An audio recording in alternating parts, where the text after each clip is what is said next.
Et salut les gens et bienvenue dans cette petite critique sur le film Uncharted de Ruben Fleischer avec Tom Holland et Mark Wahlberg. Alors, je l'ai déjà dit dans une précédente critique, mais je vais le répéter ici, je n'ai jamais touché à Uncharted, le jeu vidéo de ma vie. Je ne connais rien de ce jeu. Tout ce que je sais, c'est que évidemment, c'est que le personnage principal s'appelle Nathan Drake, pardon, que c'est un beau gosse et que c'est un aventurier, et que le jeu a été développé par Naughty Dog, mais c'est ma seule connaissance de cet univers. Voilà, donc vous êtes prévenus, cette critique aujourd'hui, ça va être la critique d'un mec qui a juste été voir un film d'aventure au cinéma. On va commencer tout de suite, du coup, avec la partie sans spoil.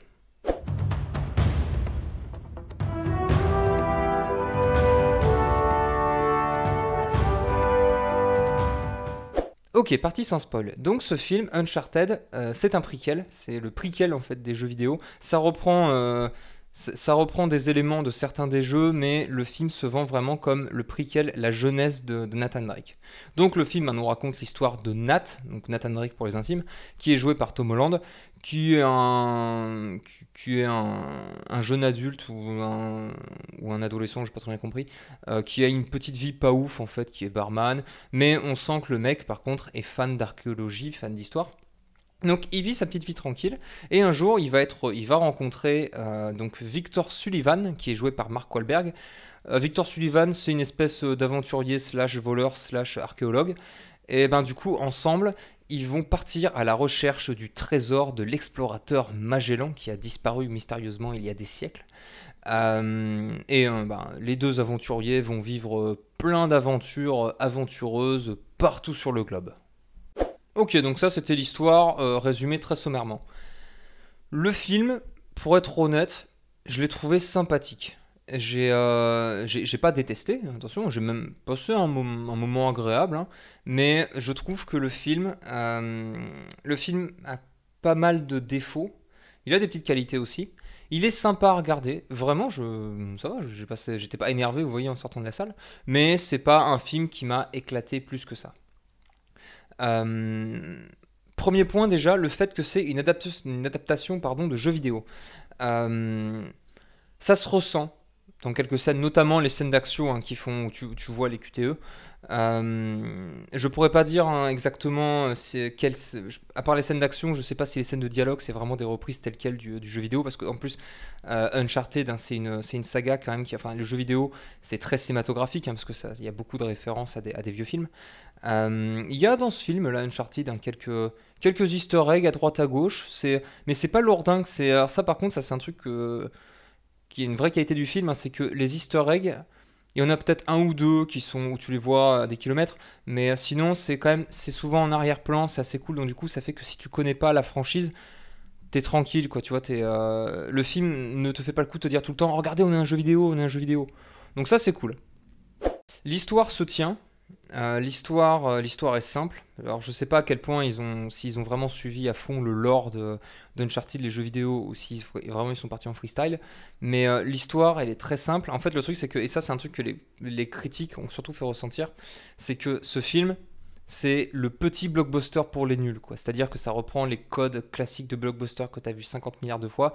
Ça va pas brusquer, ça va pas justement casser les codes. On est sur un, voilà, le film est dans une zone de confort, pardon. Il est dans une zone de confort et il en sort pas. Parce que après, l'humour de ce film est assez léger. Bon, alors je précise, hein, c'est que l'humour ne m'a pas fait rire de ce film, je suis désolé. Ça m'a fait sourire quelques vannes, mais ça m'a pas fait rire aux éclats. Je précise par contre que dans la salle, hein, il y avait beaucoup de jeunes et que le film les a beaucoup fait marrer. Donc c'est à prendre en compte aussi ça. En fait, le film, l'humour tourne autour de deux vannes. La première, c'est la bonne vieille vanne OK Boomer, là, que c'est la mode depuis quelques années, c'est-à-dire que c'est Tom Holland qui va se foutre de la gueule de Mark Wahlberg. Mais inversement, il y a aussi beaucoup d'humour sur le côté goofy de Tom Holland, maintenant qui est un classique, visiblement cet acteur, niveau humour, c'est que ça, avec Mark Wahlberg qui est plus âgé et qui se fout de sa gueule à certains moments. Donc voilà, donc vous voyez, même l'humour, c'est des valeurs sûres, quoi. C'est des trucs qu'on a déjà, c'est des trucs qu'on a déjà l'habitude. Donc c'est pareil, ça révolutionne pas et c'est pas sur l'humour non plus que je vais retenir ce film. Euh, on ressent le côté, je vais revenir là-dessus, hein, on ressent le côté jeu vidéo dans les scènes d'action. On sent les QTE, ça je le redis, hein, il y a des moments vraiment où c'est vraiment des phases de QTE. C'est pas dérangeant en soi parce que l'action quand même est assez cool, un peu exagérée parfois, mais ça je vais y revenir. Mais ouais, on sent quand même que derrière, même si dans ma tête je me disais je vais regarder un film et pas un jeu vidéo, bah, il y avait des moments où je pouvais pas m'empêcher de me dire ça doit être dans le jeu, ça doit être dans le jeu. Et pareil, pour revenir au côté blockbuster simpliste, en fait, ce qui se passe, c'est que les critiques globales de ce film, là, pour le moment en tout cas, hein, donc c'est-à-dire depuis 2 ou 3 jours, les critiques globales sont positives. C'est pas non plus la folie, mais c'est moyen plus. C'est-à-dire que les critiques reconnaissent que ce film, il est drôle, il a des bons moments, il y a des bonnes phases d'action, la petite histoire, l'histoire est un peu sympathique. Mais il y a aussi la critique négative principale, c'est encore une fois, c'est le fait que ce film pue le réchauffer, c'est du vu et revu et ça saoule un petit peu. Et ça, c'est surtout au niveau du scénario, parce que le scénario reprend vraiment. Alors, je sais pas encore une fois si c'est comme ça dans le jeu, mais en tout cas, le scénario de ce film reprend beaucoup d'éléments de vieux films d'aventure, d'archéologie. Genre, ça reprend des trucs que tu as déjà vu dans Indiana Jones, dans Tomb Raider les films, hein, bien sûr. Je sais pas, dans les Goonies, dans la Momie, ce genre de trucs. Donc, mais en même temps, c'est là que c'est compliqué aussi. Je pense que pour ce film, ça a été dur à faire. C'est que Uncharted, le jeu déjà, s'inspirait beaucoup de ces vieux films. Il y a toujours eu une relation de concurrence amicale entre Tomb Raider et Uncharted. Donc ouais, en film, je pense que ça a dû être compliqué à faire sans sortir des sentiers battus, quoi. Après, plus personnellement, la raison pour laquelle ce film, là, je l'ai trouvé sympa, mais sans plus, c'est aussi lié à l'attente. Parce que parce qu'en fait, j'ai pas vu passer beaucoup ça dans les critiques, mais personnellement, moi, c'est un truc qui m'a un petit peu marqué. C'est que Uncharted, quand même, ça fait depuis 2010 que le projet est lancé. À l'époque, c'était David O. Russell, donc le gars qui a fait Happiness Therapy et Fighter. C'était lui qui voulait faire. Il a bataillé à mort, le gars, pendant des années pour faire son projet. Si vous connaissez pas trop l'histoire, mais c'est qu'à l'époque, il y avait vraiment une hype sur ce film parce que c'était suggéré que ce serait Nathan Fillion ou Mark Wahlberg qui fasse le rôle de Nathan Drake. Et c'est vrai que Nathan Fillion en Nathan Drake, ça donnait vachement envie, quoi. Bon, maintenant il est trop vieux, mais à l'époque vraiment c'était la folie. Ça ne s'est pas fait parce que David O. Russell en fait a quitté le projet pour différents créatifs. Par la suite, au fil des années, donc jusqu'à 2018, je crois, vous avez eu 4 réalisateurs quand même qui se sont enchaînés sur ce film. Ça a été le foutoir. La prod, elle a été bordélique sur ce film. Et un autre truc aussi, c'est que là, parce qu'au départ, c'était pas prévu, hein, le fait d'avoir un Nathan Drake jeune. À la base, ça devait juste être une adaptation de jeux vidéo classique. Mais ce qui s'est passé, en fait, c'est que c'est Tom Holland qui est. Ce Nathan Drake jeune, c'est la volonté de Tom Holland, c'est à mettre en avant, ça, c'est que c'est lui en fait qui a bataillé pour que Uncharted se soit adapté orienté sur un Nathan jeune et pas un Nathan comme on a qui est à peu près à la trentaine dans les jeux vidéo. Donc, ce qui fait que Tom Holland, l'acteur principal de ce film, a été vraiment impliqué dans la création du personnage, dans son développement, ce genre de choses. Donc pareil, ce film, il y a eu quand même des gens qui étaient hyper motivés pour le faire.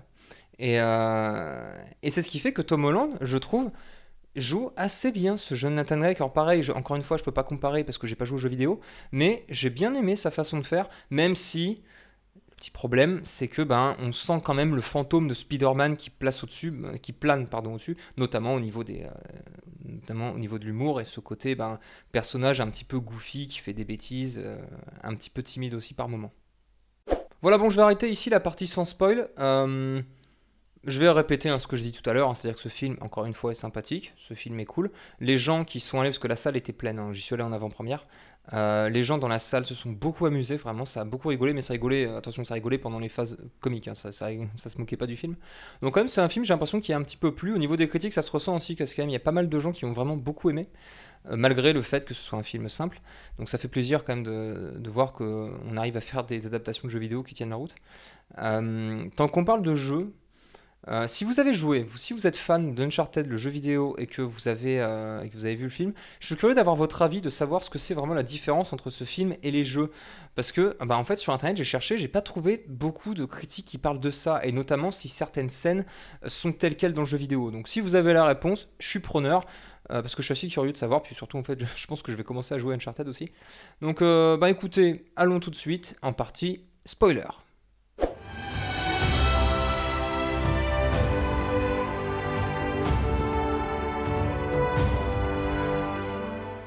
Ok, partie spoiler. Alors, pour cette partie spoiler, je préviens, je vais pas parler du scénario en détail. Je vais surtout me concentrer sur certaines scènes, certaines ambiances, certains personnages qui m'ont marqué. Des... Alors déjà, je vais commencer par le plus dur. La scène d'introduction. La scène, la première scène, waouh. Elle dure quoi? Elle dure 1 minute 30, je pense, 2 minutes. Je me suis dit, oula, c'est quoi cette horreur quoi. La scène vraiment, en fait, la scène d'intro, c'est la scène qu'on avait dans le trailer. C'est la scène où vous avez Nathan Drake qui est accroché à des caisses qui sont fixées à un avion qui est en train de voler. Et du coup, bah, vous avez Nathan Drake qui va remonter les caisses une par une, ça fait très jeu vidéo, va remonter les caisses pour aller jusqu'à l'avion.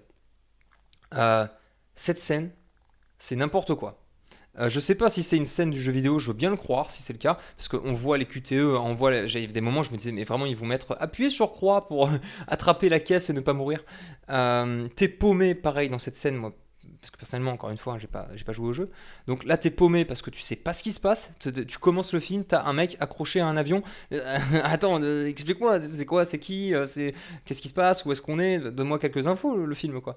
Donc en plus, wow, cette scène, le pire c'est qu'en plus t'as Tom Holland qui fait des vannes, genre le mec il est suspendu dans le vide, un avion qui est en train de voler, il est au-dessus de l'océan Pacifique, il fait des petites vannes parce qu'en fait il y a d'autres méchants qui sont avec lui en fait accrochés aux caisses, donc du coup en fait Tom Holland se bat avec eux, mais il se bat de manière goofy en fait, et genre le premier mec contre qui il se bat, il lui fout un coup, le gars, eh ben, du coup, s'envole, et il fait ah, excusez-moi, j'ai pas fait exprès. Genre, ça, c'est du niveau Spider-Man.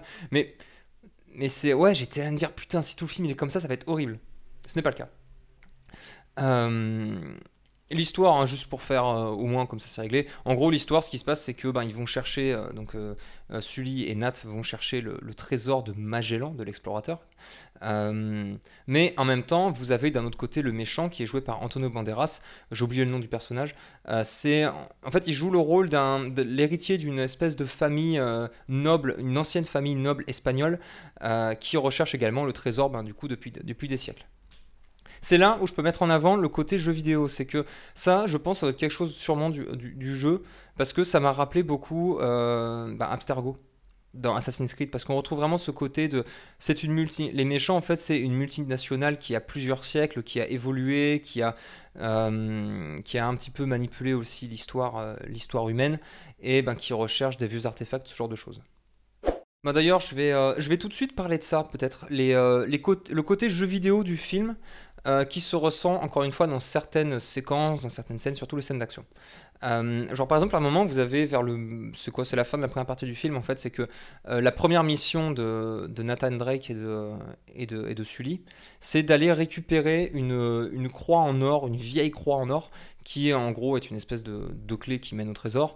Et en fait, cette croix se trouve dans il y a une soirée avec une mise aux enchères, donc du coup la croix va être mise aux enchères. Donc les mecs ils récupèrent des invitations et ils y vont. Le but c'est de piquer la croix pendant la soirée. Là, cette scène, c'est c'est très Hitman, très James Bond, voilà, en référence de jeux auxquels j'ai joué. Il y a un côté très Hitman, je trouvais, dans le sens où il y a ce côté infiltration, ils utilisent des déguisements, il y a de la baston aussi en arrière-plan. C'est assez cool. En plus, voilà, ils vont discuter du coup avec plein de gens dans la salle, ils vont rencontrer les méchants, ce genre de choses. Donc donc voilà, c'est assez cool. Je sais pas s'il y a une scène comme ça, il y a un passage comme ça dans le jeu vidéo, mais j'ai bien aimé cette scène. Pareil, à la fin du film. Parce que du coup, le trésor, en fait, eux au début ils pensent qu'il se trouve à Barcelone, mais en réalité le trésor se trouve dans les Philippines. C'est que l'équipage de Magellan a laissé le trésor derrière lui aux Philippines. Donc du coup, Nathan Drake et Sully vont s'infiltrer, parce que les méchants sont au courant aussi. Donc du coup, ils vont s'infiltrer dans l'avion du méchant qui y va, Et pareil, c'est une phase d'infiltration. Et à un moment donné, quand ils sortent, en fait, il y a un plan où ils sont dans la soute. La caméra se met un peu en hauteur, donc on voit vraiment toute la soute, on voit les caisses et tout. Et vous voyez les méchants qui se déplacent dans la soute. Il y a un côté très Metal Gear Solid, j'ai trouvé. C'est-à-dire que on est sur un... On voit très... D'ailleurs, ils utilisent le gimmick à fond, en fait, c'est que les héros se déplacent, genre, tu sais, discrètement, un petit peu repliés, quoi. Ils se cachent derrière les caisses, ils doivent pas se faire remarquer par les gardes qui ont vraiment un pattern de jeux vidéo qui tourne en rond, quoi. Donc c'est... il y a un moment donné, j'attendais carrément qu'il y ait le ding si les mecs se font repérer, quoi. La scène, pareil, elle est cool parce que justement, c'est ça qui est bien dans ce film, c'est que on voit les moments jeux vidéo, mais les moments jeux vidéo ne sont pas lourdingues. C'est-à-dire que ce sont des scènes souvent qui sont courtes, parce que là, pareil, la scène Metal Gear, pardon, cette scène-là, elle est un petit peu courte. Donc c'est cool, quoi. C'est pas trop appuyé, c'est pas exagéré, c'est très bien maîtrisé, c'est assez cool. Pareil, tant qu'on parle de référence aux jeux vidéo, bon, il y a un moment donné où tu as Nathan Drake qui ouvre une malle et il y a un petit sticker Naughty Dog qui est caché dans le fond, c'est sympathique. T'as un autre moment aussi, t'as un caméo. T'as le caméo de Nolan North qui apparaît pendant 1 minute, hein, c'est très court. Nolan North, hein, pour ceux qui connaissent pas, c'est lui qui fait la voix de Nathan Drake en anglais dans les jeux Uncharted. Moi personnellement, je le connais parce que c'est lui qui fait la voix de Desmond dans Assassin's Creed, enfin dans les premiers Assassin's Creed. Donc ça pareil, ça c'est cool. Le caméo il dure un petit peu long, il fonctionne si tu connais vraiment quoi. Il fonctionne en VO surtout. Mais par contre, vous avez la fin du film, la scène d'action finale. Pareil, on repart dans le n'importe quoi. Là par contre, j'étais un petit peu sorti du film. En gros, ce qui se passe, c'est que ils trouvent le trésor. Donc les héros.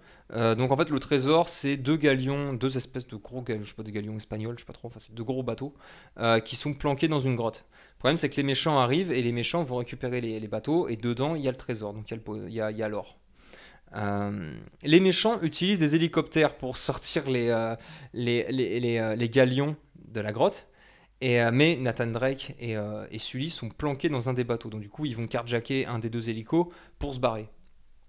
T'as une scène de course-poursuite. Putain. Parce que course-poursuite en hélico avec les bateaux en dessous, moi ça m'a fait penser à pareil, c'est une vieille référence, mais moi ça m'a fait penser à Rayman 3 où pareil t'avais les bateaux pirates qui volaient. Donc du coup t'as une scène de course-poursuite comme ça, mais elle est ultra exagérée. Alors, peut-être qu'en jeu vidéo, ça fonctionne, ça je veux bien le croire. Je pense qu'en jeu vidéo, tu me vends une scène comme ça, j'adore. Mais en film, c'est n'importe quoi parce que genre tu sais très bien que les bateaux, au bout de 2 secondes que tu les soulèves, c'est des vieux bateaux qui ont plus de 400 ans. Le bateau il cède, il tient pas. Donc, alors que là, dans le film, ils font n'importe quoi avec les bateaux. Genre, ils les font aller dans des tranchées, ils se cognent contre des îles. Il y a un moment donné, carrément, où les deux bateaux vont se rentrer dedans, c'est le foutoir complet. Ils utilisent. À la fin, t'as Tom Holland qui va carrément activer enfin qui va recharger un des canons pour tirer sur l'autre hélicoptère. Alors c'est très cool, hein, mais ça veut rien dire quoi. C'est un truc de fou. Bon, visiblement, je suis plus parti pour parler des points négatifs du film, donc je vais parler de un autre gros point négatif de ce film, que j'ai pas forcément dit d'ailleurs en partie sans spoil, c'est les motivations des personnages, l'écriture des personnages. Alors, les personnages ils sont cool, hein, mais par contre ils sont très clichés. Et ce qui se passe en fait dans ce film, c'est que, et dans les critiques globales, souvent c'est ça qui est remonté aussi, c'est qu'on ne comprend rien dans ce film aux motivations des gens. Parce que ce qui se passe en fait, c'est que ce film, le scénario, il part aussi dans une direction où on enchaîne les twists et surtout les trahisons, qui sont plus un truc qu'on a. C'est un code plus qu'on a dans les films de braquage, ça. Genre braquage à l'italienne. Ocean Eleven, ce genre de truc. En fait, ce qui se passe, c'est que dans ce film, les personnages sont des voleurs. Nathan Drake, avant d'être des archéologues, des aventuriers, les personnages sont tous des voleurs. S'ils vont récupérer l'or de Magellan, c'est pas pour le filer à un musée, c'est pour le garder pour eux, c'est pour se faire du fric dessus. Et le truc, comme c'est une histoire de voleurs, forcément, les voleurs vont passer beaucoup de temps aussi à se trahir les uns les autres selon les moments pour récupérer le pognon à la fin. Et genre par exemple, Sully dans ce film doit trahir Nathan Drake 2 ou 3 fois, je pense. C'est ça, je crois que il le trahit 3 fois. Genre par exemple, au début, quand il s'infiltre là, dans la mise aux enchères, en fait ça part en couille et à la fin il va l'abandonner. Pareil, vous avez aussi Chloé Fraser, donc du coup qui est une autre voleuse qu'ils vont rencontrer à Barcelone. Pareil, la meuf, elle arrête pas de retourner sa veste, elle doit le faire 3 fois aussi dans le film quoi. Et c'est pareil, vous avez aussi Braddock. Braddock, en fait, qui est la méchante principale. Au début, elle commence le film, c'est la sbire du méchant principal qui est Antonio Banderas. Mais finalement, elle va trahir son boss, elle va le tuer. D'ailleurs, ça, tu la vois venir. La scène, elle est super longue. Tu vois venir le moment où elle va le trahir. Et, euh, et vous voyez, c'est ça, en fait, le truc, c'est que ce film enchaîne entre les moments des retournements de veste et les moments de mise en confiance, les moments où tu sens qu'il y a une forte relation entre les personnages. Mais du coup, ça te casse l'immersion en fait parce que genre voilà t'as vraiment une scène où t'as Mark Wahlberg et Tom Holland qui sont là à se dire ouais on est des potes on se fait confiance et tout 2 secondes plus tard t'as Mark Wahlberg qui le trahit Nathan Drake qui fait oh c'est pas très gentil et après ils redeviennent potes donc ça c'est pareil c'est un peu le bordel et ça mène au fait que les motivations on ne les comprend pas parce que visiblement les motivations de ces personnages à moins que j'ai pas très bien pigé, ou je me suis endormi à un moment donné, je sais pas, mais j'ai l'impression que les motivations c'est uniquement le pognon, et du coup, après, dans le jeu ça doit être comme ça aussi, parce que c'est vrai qu'après tout c'est une chasse au trésor l'histoire, c'est Benjamin Gates. Mais, euh, mais ouais, donc du coup ça fait que les motivations elles sont pas ouf des personnages quoi. Bon, là je vous ai dit tout ce que j'avais noté en partie spoiler. Maintenant je vais rentrer dans une partie peut-être un peu plus subjective par contre là pour le coup, sur 2 points. Le premier point c'est la musique. Alors la musique, c'est Ramin Djawadi qui l'a fait. La musique, elle est sympathique. Après, Ramin Djawadi, hein, c'est un super compositeur. La musique est cool. Elle n'est pas mémorable. La question que je me suis posée, en fait, surtout, ça a été est-ce que cette musique reprend des thèmes du jeu vidéo Uncharted? Parce que, encore une fois, j'ai pas joué au jeu, donc du coup, les thèmes, je les connais pas. Je pense que je pense utiliser peut-être le thème principal pour les transitions de la vidéo. Mais sinon, c'est vrai que j'ai jamais écouté la musique d'Uncharted de ma vie. Mais en fait, je dis ça, c'est parce que personnellement, alors les adaptations de jeux vidéo, il y en a des bonnes, des mauvaises. Hein, ça, c'est voilà, c'est très très très hétérogène. Mais un truc moi qui me saoule un petit peu à chaque fois, c'est que c'est très rare que dans les adaptations de jeux vidéo, on reprenne les musiques du jeu vidéo. En fait, de tête comme ça, j'ai même pas de souvenir d'avoir une seule fois vu. Alors pourtant j'en ai vu, hein, d'avoir vu une seule fois une adaptation qui reprenait vraiment les musiques du jeu. Euh, Ça, c'est un truc qui me saoule un peu, hein. Je pinaille, hein, parce que vous voyez, par exemple, Détective Pikachu, Warcraft, ce genre de trucs, c'est des films que j'ai bien aimés. Ça m'a pas dérangé que la musique soit différente. Mais c'est vrai que j'aurais bien aimé qu'il y ait 1 ou 2 thèmes quand même qui ressortent, ce genre de choses. Et vous voyez, typiquement, là, une série que j'attends beaucoup, là, c'est la série télévisée Halo. Donc du coup, c'est Paramount qui l'a fait. Quand j'ai vu que c'était pas Martin O'Donnell qui faisait la musique, donc Martin O'Donnell qui a fait les musiques du jeu vidéo, déjà, ça m'a fait un petit peu, ça m'a saoulé un petit peu, quoi, parce que moi, ça me saoulerait vraiment si, alors que Halo, encore une fois, c'est une série que j'attends beaucoup, ça me saoulerait par contre pour le coup si dans la série Halo, il n'y a pas les musiques du jeu vidéo Halo. Vous voyez, c'est ça en fait. Même si après, là, je pinaille. Et le deuxième point qui est encore une fois très subjectif, c'est dans ce code qu'on est dans un film qui est le petit blockbuster pour les nuls, c'est qu'il y a des scènes after credit. Alors ils sont sympas parce que les scènes after credit, ils te les mettent avant le générique. Donc au moins t'es, au moins t'es rodé, au moins t'as pas à attendre jusqu'à la fin. Je me suis barré hein, pendant au générique, hein, donc du coup ça fait que je sais pas s'il y avait une scène à la toute fin. Mais il y a 2 scènes post credit, donc à la fin. Enfin c'est des scènes de fin de film plutôt. Euh, Ça c'est pareil. Perso, moi ça fait un long moment, ça fait depuis pas mal d'années maintenant que les scènes post credit, ça me saoule. C'est ça m'éclatait bien sur les Marvel au début, mais au bout d'un moment, en fait, maintenant, je trouve que les scènes post-credit font trop téléphoner. C'est toujours les mêmes trucs qui ressortent. Il n'y a plus vraiment d'originalité. En fait, ce qui était bien dans les scènes post-credit, souvent, c'était quand on te balançait des petites informations sur la suite, mais des petites informations légères, vous voyez, et aussi qu'on mettait des petites blagues. Alors que maintenant, c'est on te spoil le cas. Enfin, c'est encore une fois subjectif, mais les scènes post-credit, maintenant, en fait, te spoil l'intrigue des films suivants. Euh, Parce que là, ce qui se passe, hein, que c'est dans ce film, en fait, c'est que la scène post-crédit annonce du coup l'intrigue du film suivant s'il y a un film suivant. Alors déjà, voilà, pourquoi les scènes after credit, ça me saoule quand ils font ça. Parce que déjà, le premier truc, c'est que c'est risqué. Alors, pour le MCU, ils s'en battent les steaks, parce que c'est un succès à chaque fois. Même quand les films sont moyens, le film, il pète les records au box-office. Donc eux, chez Disney, ils s'en foutent. Mais par contre, quand c'est une nouvelle franchise, quand tu lances une franchise, quand tu lances une nouvelle saga, le fait de mettre des scènes post-credit où on te dit ah, regardez la suite, ça va être trop bien. Ouais, mais il y a un risque. Si ton film ne marche pas, il n'y aura pas de suite. Et du coup, ben, tu passes un peu pour un couillon avec ta scène post-crédit, quoi. Parce qu'en plus, on a des exemples, le truc aussi, c'est qu'on a des exemples justement comme ça de films qui ont tenté une scène post-crédit en disant ouais, la suite va être trop bien.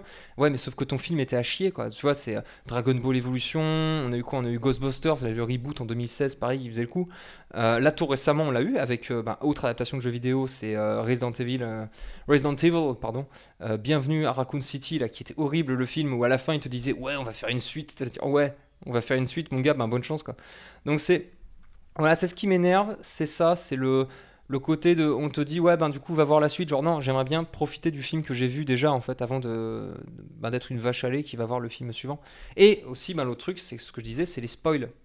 Parce que là en l'occurrence, ce qui se passe dans ce film, c'est qu'en fait dans le film, j'en ai pas trop parlé, mais en fait dans ce film Uncharted, Nat, il a un frère qui s'appelle Sam, je crois.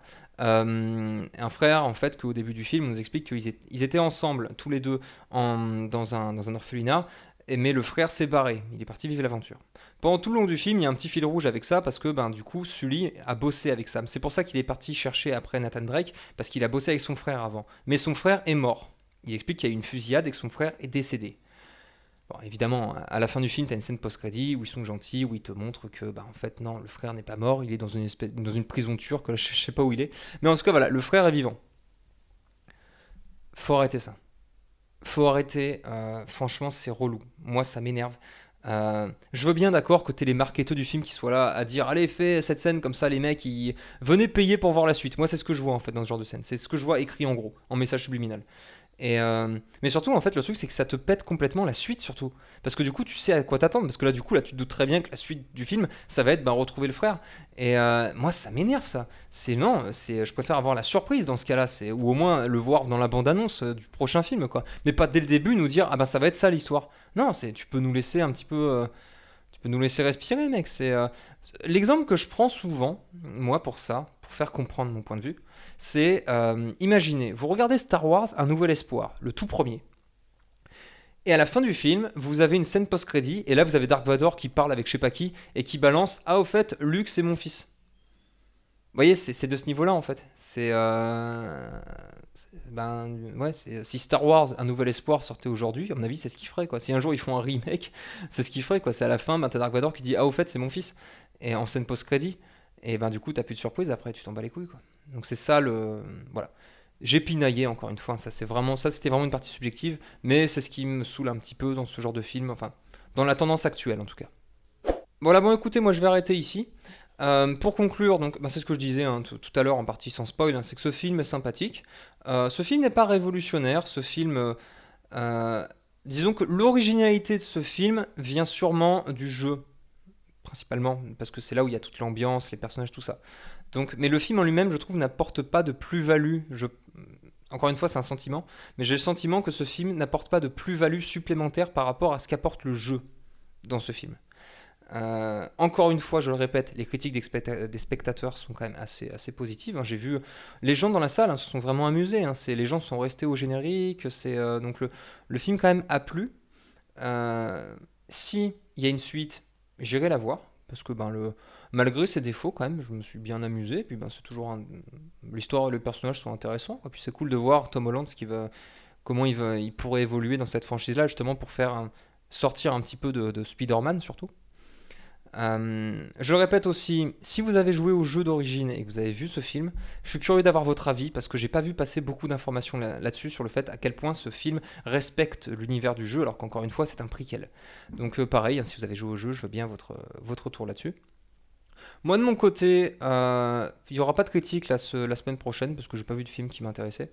La prochaine critique que je ferai, ce sera pour la sortie début mars de The Batman de Matt Reeves avec Robert Pattinson, qui est un film qui est sans doute, je pense, le film que j'attends le plus de 2022. Donc voilà. Bah écoutez, d'ici là, je vous dis à bientôt pour d'autres chroniques sur la chaîne Heroic Cinéphilie. Salut!